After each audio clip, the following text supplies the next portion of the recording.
Okay, now you've experienced so much success as a director. What do you attribute that to? Cut. Print. That's a cut. Hard work and a little bit of good luck. But mostly it's just hard work, you know, just hard work and focus, being committed to what you want to do, being committed to learning, and always being interested in getting better. I just try to get better with every film I make. You know, you never stop learning. And I love films. I have a real passion for films. I always have. And I've followed that. I've never expected anybody to give me anything. I always thought I would have to work hard for what I got, and I think that's the attitude we should all have. I try to make films, first of all, that appeal to me, films that are interesting and compelling and, you know, hopefully uplifting. I mean, I don't think I consciously go looking for something uplifting, but for me, any story that's really a good story and a story about African Americans is going to be balanced and complex. It's not going to be simplistic. It's not going to be simple in one way or the other. You know, and I think for that reason, the films I've made, certainly the last two films I've made, Coach Carter and Save the Last Dance, were really well received and widely received.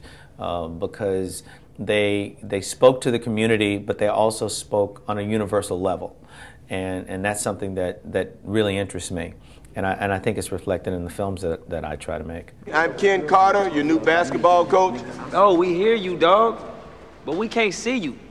The glare from your big black head is hella shiny, man. Damn, do you buff it? Oh, you got jokes to go along with that ugly jump shot of yours, huh? Well, you started out as an actor. Some people might not realize that, but when did you make the conscious decision to focus on directing? Well, I did start as an actor, and I was an actor on a television show called The White Shadow years ago.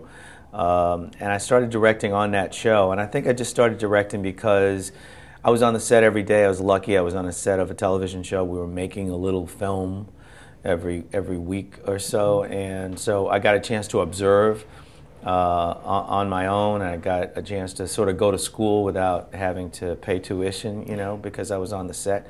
And I found that a lot of people were really interested to talk to you, interested to share what they did. The DP, the director of photography, the sound man, the camera operator, all these guys, they rarely get interviewed, so they were really interested to talk about, you know, what they did and how it worked. And so I got a chance to see a lot of other directors do their work, because different people would come in every week on the show. So I just started observing, and in the second year of the show I got an opportunity through Bruce Paltrow, who was the executive producer, to do an episode myself, to direct an episode. And that went well, and it led to more episodes. Okay. And what advice would you give actors who want to direct? You know, it's always, people always ask for advice. It's always hard to give because there's no one way to go about it. But I do think if you are an actor, you're in a unique position to be on a set and see films being made. So I would say, instead of just going back to your dressing room or hanging out with the other actors between setups, take a look around, see what they're doing, watch the director, watch the DP, so to see how they're setting up the shots. If you have an opportunity to see dailies, look at the dailies closely, not just for your performance in the movie, but how the director is making the films, the different shots that he or she might be shooting, and try to imagine how they're going to go together. If the director is open to it and will allow you in the editing room, definitely try to go in the editing room, or maybe go in the editing room with that director on another film if he doesn't want you in on this one that you're in. But you know, you're in a position to see people, know people, talk to people, and be on the set and observe. So just soak it up. I really think that's where you got to begin. Okay, now I read that you've been attached to the Robert Redford's Jackie Robinson project. Yeah, I am. Robert Redford and I are working on a project about Jackie Robinson and Branch Rickey. Jackie Robinson, of course, being the first African American to play in Major League Baseball in this century, to integrate baseball, and Branch Rickey being the president of the Brooklyn Dodgers, who really orchestrated that change and that integration. And I think right now, today, of course, we take these things so much for granted. We see so many African American athletes dominating sports, certainly in basketball.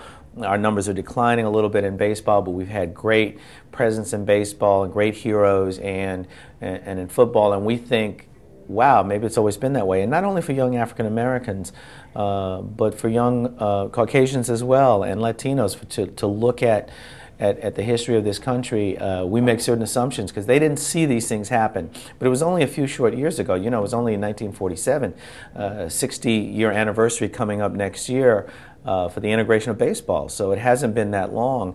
And what those men went through to make that happen, not only Jackie Robinson, but the guys who followed immediately after him, it's something that I think will be inspiring. I think will be something that's going to be important for the history, certainly of our people.